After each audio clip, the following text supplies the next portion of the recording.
Ano ang new platform ni Pag-ibig Fund sa kanilang acquired assets effective January 1, 2025?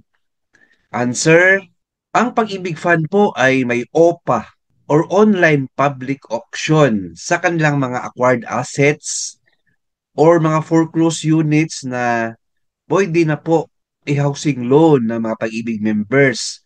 So yung mga Pag-ibig members na wala pang bahay, isa po ito sa option ninyo para magkaroon ng bahay po. Ito yung mga foreclosed units na na-acquire ni Pag-ibig Fund. So ang title nito is sa Pag-ibig Fund na.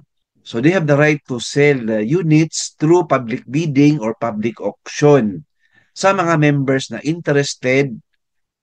At ito pong January 1, 2025, pwede na po through online.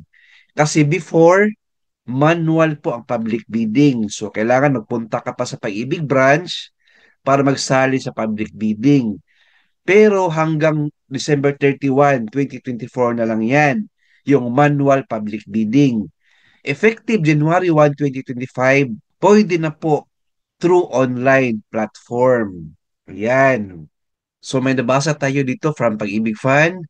Using any device with an internet connection, home buyers can register for their permanent buyer ID and explore available properties, all without needing to visit a Pag-ibig branch. The add to cart feature also allows them to submit their bids on multiple properties with just one click. Simple said, friends, pwede kayo makapili, no, ng acquired assets, i-housing loan ninyo, hindi lang limited to one property, but multiple properties pala. Pwede yan.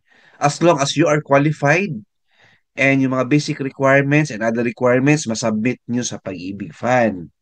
Ayan po. Sabi ni Pag-ibig Fund, we are in the digital age. The OPA is part of our continued commitment to harness technology with the ultimate objective of helping the Filipino worker achieve the dream of home ownership.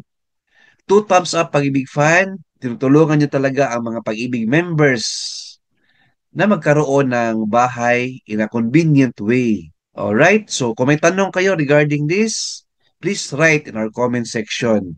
Alright? Please like, share this video, and subscribe my YouTube channel. Thank you, God bless, and two thumbs up.